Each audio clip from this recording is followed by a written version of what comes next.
الذين اذا اصابتهم مصيبه قالوا انا لله وانا اليه راجعون. وقال الله تعالى كيف تكفرون بالله وكنتم امواتا فاحياكم ثم يميتكم ثم يحييكم ثم اليه ترجعون. قال تعالى كل نفس ذائقة الموت. قال النبي صلی اللہ علیہ وسلم للمؤمن علم ست خزار يعود اذا مرض ويشهد اذا مات ويجيب اذا دعاه ويسلم عليه اذا لقيه وينصح له اذا غاب وشهد. وقال رسول الله صلی اللہ علیہ وسلم الکیس من دان نفسه وعمل لما بعد الموت والعاجز من اتبع نفسه هواها وتمنى على الله. ابھی میں نے آپ کے سامنے قرآن مجید پڑھی، حدیث شریف پڑھی. قرآن و حدیث کی روشنی میں تھوڑی سی باتیں بتانی ہیں، غور سے انشاءاللہ فائدہ ہوگا. اللہ تعالیٰ کا ارشاد ہے خوشخبری سنا دیجیے صبر کرنے والے کو، صبر کا والا جنت ہے. یعنی کوئی بھی پریشانی آوے یا کسی کا انتقال ہو جائے اس پر صبر کرے. کسی کے انتقال پر بھی صبر کرے گا، بیٹا صبر کرے گا اس کو جنت، بھائی صبر کرے گا اس کو جنت، بہن صبر کرے گی اس کی جنت، بیٹی صبر کرے گی اس کی جنت. جو بھی صبر کرے گا اس کو جنت ہے. تم میں سے کسی کو کوئی مصیبت پہنچے تو کہے ہم سب اللہ ہی کے ہیں، ہم سب کو لوٹ کر اللہ ہی کے پاس جانا ہے. تو اس کو اس آیت کا معنی قالوا انا للہ و انا الیہ راجعون، ہم سب اللہ ہی کے ہیں، ہم سب کو لوٹ کر اللہ ہی کے پاس جانا ہے. اس آیت کا معنی سمجھ کر کے کہیں گے تو دل میں سکون ہو جائے گا.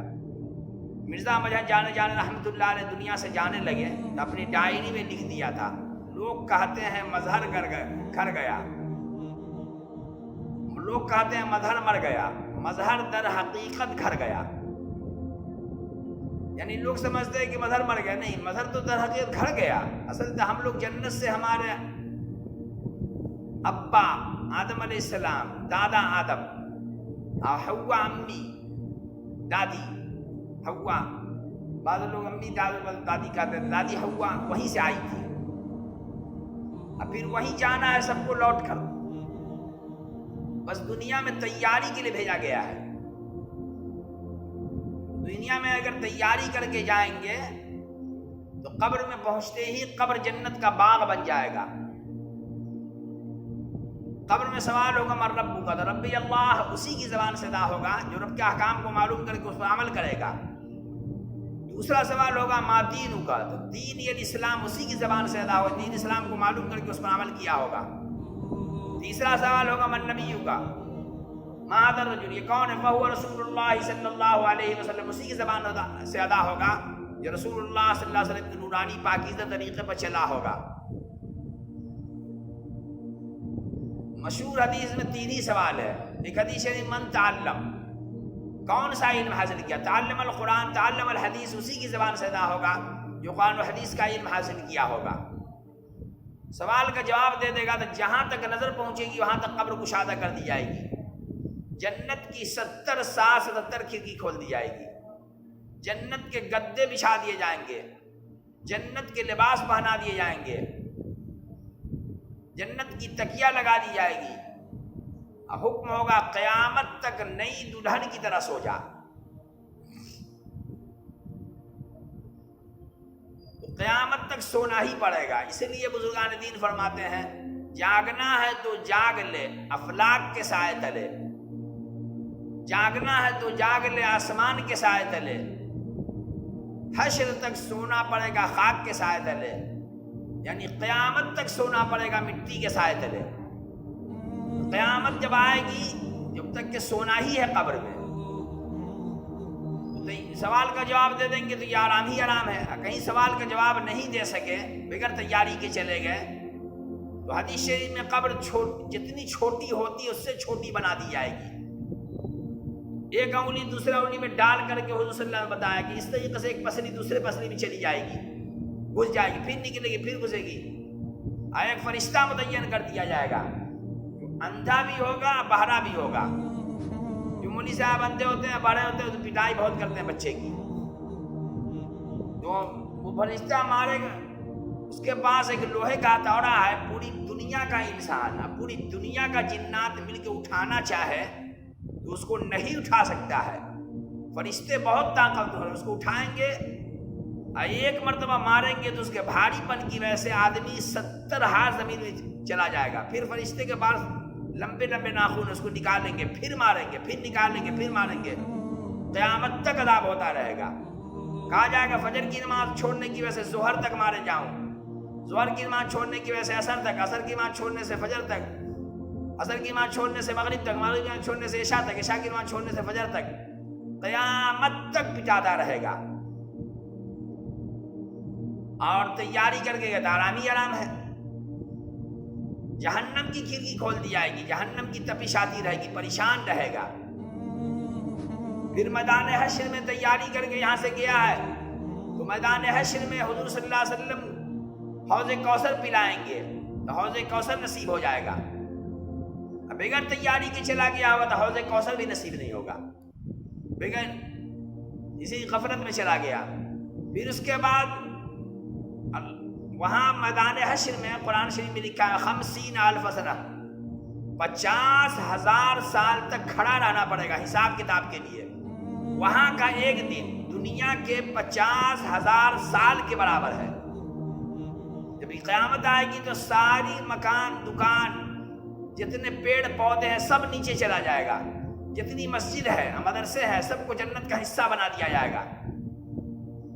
اور ایک دم بالکل ہی ساتوں زمین کے نیچے جہنم ہے وہ سامنے آ جائے گا، ساتوں آسمان کے اوپر جنت ہے وہ سامنے آ جائے گا. پھر اللہ کی عدالت قائم ہوگی. تو وہاں تیاری کر کے گئے تو اللہ کے عرش کے سائے میں رہے گا، اس کا حساب بھی آسان ہوگا. اب اگر تیاری کے چلا گیا تو 50,000 سال تک کھڑا رہے گا. تھوڑا گناہ کر کے گیا تو پسینے میں ٹخنے تک ڈوبا رہے گا. اس سے زیادہ گناہ کر کے گیا تو گھٹنے تک ڈوبا رہے گا پسینہ میں. زمین تابع کی ہوئی آسمان فولاد کا ہوگا، سوانے سے سورج ہوگا تو پریشان رہے گا. کوئی اس سے زیادہ گناہ کے گیا تو کمر تک پسینے میں ڈوبا رہے گا، کوئی اس سے زیادہ گناہ کے گیا تو کندھے تک پسینے میں ڈوبا رہے گا. بہت زیادہ گناہ کیا کر کے گیا تو ڈوب کرے گا، مرے گا نہیں. اور تیاری کر کے گیا تو اللہ کے عرش کے سائے میں رہے گا. اسی طریقے سے تیاری کر کے گیا تو نیکی بڑھ گئی، ایک نیکی بڑھے گی اعمال کی ترازو میں تو جنت کا فیصلہ ہو جائے گا. ایک نیکی کم ہو جائے گی جہنم میں جانا ہوگا. اور نیکی گناہ دونوں برابر رہا تو آرام پر رہے گا. جنت کی ہوائی خوش، جہنم کی تپش آئی پریشان. تو ایمان اعمال کے ساتھ گیا تو وہاں نیکی بڑھ جائے گی. پھر جنت جہنم کا مسئلہ ہے، پل صراط ہے، جہنم کے بل پل ہے، بار سے باری کا دروازہ تیز ہے. ایمان اعمال کے ساتھ گیا یعنی تیاری کے ساتھ گیا بجلی کی طرح گزر جائے گا پل صراط سے. اب اگر تیاری کی چلا گیا تو کٹ کے نیچے گر جائے گا.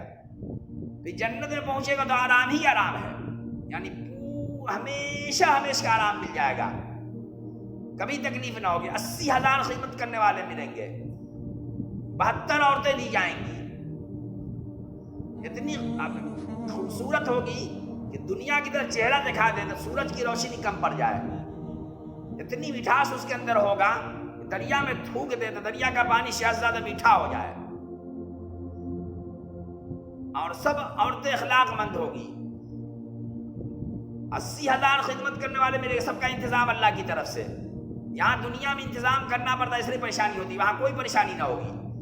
72 عورتیں ملے گی کم سے کم، اس سارے کا انتظام اللہ کی طرف سے ہوگا، اس لیے کوئی پریشانی نہیں ہوگی، آرام ہی آرام ہوگا. دیکھتا رہے گا تو دیکھتا ہی رہ جائے گا. ایک مرتبہ سبحان اللہ کا جنت میں ایک درخت لگ گئے، الحمدللہ کا 2 درخت لگ گئے، لا الہ الا اللہ کا 3 درخت لگ گئے، اللہ اکبر کا 4 درخت لگ گئے،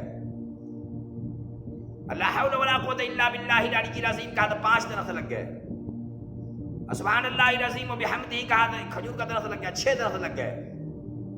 اس درخت کو اللہ تعالیٰ پالتے رہتے ہیں، اتنا بڑا بنا دیتے ہیں کہ جب جائے گا قیامت کے دن دیکھ عربی گھوڑے پر سوار ہو کر کے 100 سال تک دوڑے گا سائے کے اندر، تب بھی سایہ پورا نہ ہوگا. اس طریقے سے 10 بار قل اللہ پڑھ کے پڑھے تو جنت میں ایک سونے چاندی کا مال بنے گا. 20 بار پڑھے 2 محل، 30 بار پڑھے گا 3 محل، آرام ہی آرام ہے۔ اتنا بڑا محل بن جائے گا، اس محل کے اندر 70,000 کمرے، 70,000 کھڑکیاں، 70,000 دروازے، ہر دروازے پر 70,000 فرشتہ استقبال کے لیے کھڑے رہیں گے، یعنی آرام ہی آرام ہے، اور کوئی ٹینشن نہیں ہوگا۔ جتنے اس کے خاندان کے بال بچے ہیں سب کو ساتھ اللہ تعالیٰ کر دیں گے، آرام، ہمیشہ ہمیشہ کے آرام میں رہے گا۔ اگر تیاری کر کے گیا، بغیر تیاری کے چلا گیا، غفلت میں چلا گیا، جہنم میں جانا ہوگا، تو اونٹ کے برابر سانپ ہوگا، ایک مرتبہ ڈنک مارے گا تو 40 سال تک زہر کا اثر بدن میں رہے گا، لا یموت فیہا ولا یحیا، موت ہوگی ان سے چھٹپٹائے گا۔ اسی طریقے سے گدھا اور خچر، خصی بکری کے برابر بچھو ہوگا، ہزاروں بچھو پڑ جائے گا بدن میں، ایک مرتبہ ڈنک مارے گا 40 سال تک زہر کا اثر بدن میں رہے گا، لا یموت فیہا ولا یحیا، موت ہوگی ان سے چھٹپٹائے گا، بڑی پریشانی بڑھ جائے گی۔ تھوڑا گناہ کر کے گیا تو جہنم کی آگ ٹخنے تک جلائے گی۔ حضور صلی اللہ علیہ وسلم کے چچا ابو طالب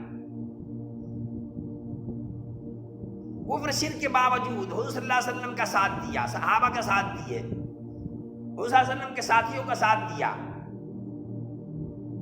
ہمیشہ حضور صلی اللہ علیہ وسلم دعوت دیتے رہے۔ آخر میں بھی کہا کہ چچا کان میں کلمہ پڑھ دیجیے ہمارے، تب بھی ہم قیامت کے دن آپ کی شفاعت کر لیں گے چچا۔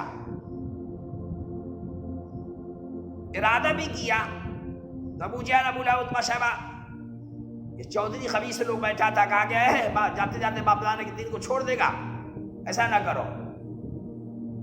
کہا بیٹا دیکھو ہم جہنم کی آگ کو برداشت کر لیں گے، لوگوں کی آگ کو برداشت نہیں کر سکتے، حالانکہ مرنے کے بعد آگ دیتا تو کیا پتا ہوتا، پتا بھی نہیں چلتا، لیکن بس یہ کہا کر کے انتقال کر کے کلمہ نہیں پڑھ سکے۔ تو حضور صلی اللہ علیہ وسلم بہت روئے، اللہ نے کہا انک لا تہدی من احببت ولکن اللہ یہدی من یشاء، آپ جس سے محبت رکھتے ہیں آپ اس کو ہدایت نہیں دے سکتے، ہدایت میرے ہاتھ میں ہے، لست علیہم بمسیطر، آپ داروغہ نہیں ہیں، لعلک باخع نفسک الا یکونوا مؤمنین، آپ اپنی جان کو ختم کر دیجیے گا گھٹ کر کے، ہدایت میرے ہاتھ میں ہے۔ تو پھر آپ صلی اللہ علیہ وسلم کو تو سکون ہوا، تب بھی اللہ سے کہا یا اللہ میرے چچا کو سب سے ہلکا عذاب دیجیے، کفر شرک کے باوجود بھی میرے ساتھ دیے ہیں، شرک کے باوجود بھی۔ کہا کہ سب سے ہلکا عذاب ان کو ہوگا، اللہ نے دعا قبول کر لی، سب سے ہلکا عذاب ان کو ہوگا، یعنی آگ کا جوتا پہنایا جائے گا، ان کا دماغ ایسے کھولے گا جیسے نیچے سے پانی میں آگ لگایا جائے تو پانی کھولتا ہے، ویسے سمجھیں گے سب سے بڑا عذاب ہم کو ہو رہا ہے۔ تھوڑا گناہ کر کے گیا تو یہ ٹخنے تک جلے گا جہنم میں، اس سے زیادہ گناہ کر گیا تو گھٹنے تک، اس سے زیادہ گناہ کر گیا تو کمر تک، اس سے زیادہ گناہ کر کے گیا تو کندھے تک، اب بہت زیادہ گناہ کر کے گیا تو آگ میں بند کر دیا، جلے گا مرے گا نہیں، کتنی پریشانی ہوگی۔ اس لیے فرمایا کہ عقل مند وہ ہے جو مرنے سے پہلے مرنے کی تیاری کر لے۔ رسول اللہ صلی اللہ علیہ وسلم فرمایا اب بے وقوف وہ ہے جو اپنی خواہشوں پر عمل کرے، امید رکھے اللہ پر۔ کوئی آدمی ببول کا درخت لگائے آم کیسے کھائے گا؟ کوئی آدمی جو بوئے گیہوں کیسے کھائے گا؟ جیسی کرنی ویسی بھرنی، نہ مانے تو کر کے دیکھ، جنت بھی ہے دوزخ بھی ہے، نہ مانے تو مر کے دیکھ۔ اللہ تعالی ہم سب کو کہنے سننے زیادہ عمل کی توفیق عطا فرمائے، آمین ثم آمین۔